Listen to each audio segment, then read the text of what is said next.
중국 학교에서 사용되는 공산주의식 교과서가 성경을 왜곡해서 가르치고 있다고 미국 크리스천 포스트가 최근 보도했습니다.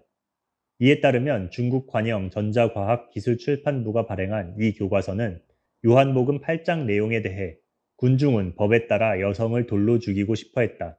그러나 예수는 죄가 없는 사람이 먼저 돌을 던지라고 말했다. 이 말씀을 듣고 그들은 하나씩 빠져나갔다. 군중이 사라졌을 때 예수는 나도 죄인이다. 그러나 흠없는 사람만 율법을 집행할 수 있다면 율법은 죽은 것이라고 말하며 여성을 돌로 쳐 죽였다고 기록하고 있다고 합니다. 중국 본토의 가톨릭 교인들은 이러한 성경 왜곡에 괴로워하고 있다고 UCA 뉴스가 보도했습니다. 이 같은 내용을 소셜미디어에 올린 한 교구는 중국 공산당이 항상 교회의 역사를 왜곡하고 비방하고 사람들이 교회를 미워하도록 노력해 왔다는 사실을 모두 알길 바란다고 했습니다. 바울이라는 이름으로만 공개된 또 다른 가톨릭 교인은 매년 같은 행태가 반복되고 있지만 교회는 결코 반박하지 않았고 합당한 사과와 존중을 받은 적이 없다고 비판했습니다. 중국의 교과서가 성경의 내용을 왜곡했다는 보도는 바티칸과 중국이 중국의 가톨릭 주교 임명에 관한 협약을 갱신할 것으로 예상된다는 소식이 전해진 이후에 나왔습니다. 앞서 미국은 프란치스코 교황에게 공산주의 국가 내의 인권과 종교적 자유의 심각한 침해에 관해 언급하기도 했습니다.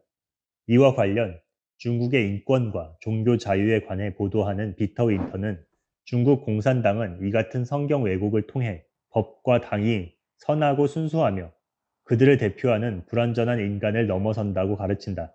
지도부가 타락했어도 그들의 결정은 받아들여져야 하며 정직하든 타락하든 그들이 당을 대표하고 있고 당의 법에 의문을 제기해선 안 된다는 것이라고 전했습니다. 중국 당국의 교육 통제가 더욱 심화됨에 따라 하나님이나 종교를 언급하는 교사들은 교실에서 토론 수업을 할 수 없고 해고의 위험에 처하게 됐다고도 합니다. 피터 윈터는 최근 중국 공산당이 학교 및 대학교에서 교사와 교수들의 발언을 엄격하게 모니터링하고 있다며 이같이 밝혔습니다.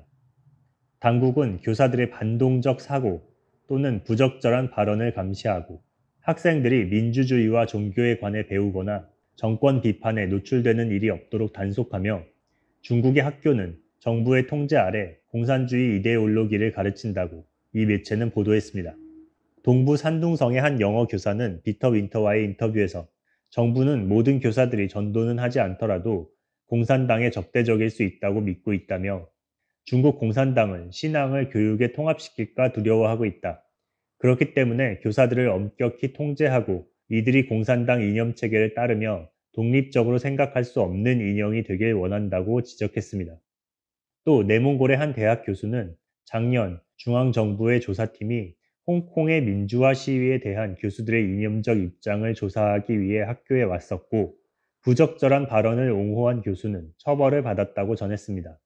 그는 우리의 모든 수업이 모니터링을 받았고 중국 교육부는 우리에게 교육이나 교육 활동에서 당국에 반하는 말이나 행동을 하지 말라고 요구했다고 덧붙였습니다. 중국 교육부는 또 교사들의 종교적 이념적 차이가 수업에 영향을 미치지 않도록 하기 위해 각 학교에 이념 통제팀을 구성하는 제안을 발표하기도 했다고 합니다.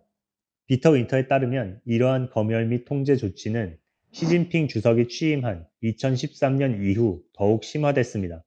특히 작년에 종교와 관련된 새로운 규정이 시행된 이후 학교는 학생들이 기독교에서 멀어지도록 전례 없는 조치를 취했습니다. 작년 중부 허난성 신정시의 한 초등학교에서는 예수님의 제자들을 크고 무서운 괴물로 묘사한 선전 영상을 상영한 것으로 알려졌습니다. 프레젠테이션이 끝난 후 한 교사는 기독교인 친척들이 아이들에게 주문을 걸 수 있다고 경고하기도 했다고 합니다. 중국의 교육 당국 관계자들은 학교는 사회주의 사회를 건설하기 위해 국가가 학생들을 육성하는 장소라며 학교는 국가의 법과 사회적 요건에 따라 자녀들을 양육해야 할 의무가 있다고 주장했습니다. 크리스천 투데이 TV였습니다.